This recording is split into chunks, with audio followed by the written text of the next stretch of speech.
Alla Nani YSR Congress party తరపున MLA ఓవరాల్గా 3 సార్లు ఎమ్మెల్యే గెలిచారు.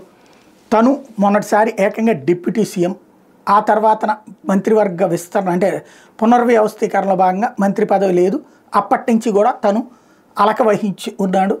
తను ఓ పక్కన పార్టీకి దూరంగానే ఉన్నాడు, వైఎస్ఆర్ కాంగ్రెస్ పార్టీకి. తర్వాతన ఎన్నికల్లో ఓటమి, ఆ తర్వాతన ఎన్నికల్లో పట్టించుకోకపోవడం, జగన్ పట్టించుకోలేదన్నటువంటి కోపం. ఆ తర్వాతన వచ్చేటప్పటికి మొన్న తెలుగుదేశం పార్టీ అధికారంలోకి రాగానే వైఎస్ఆర్ కాంగ్రెస్ పార్టీకి దూరం అయ్యారు.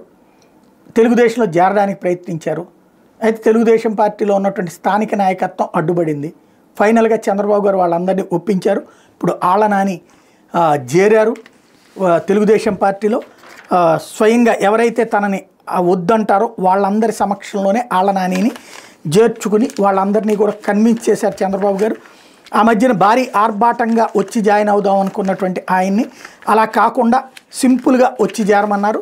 సింపుల్గా వచ్చి చేరారు.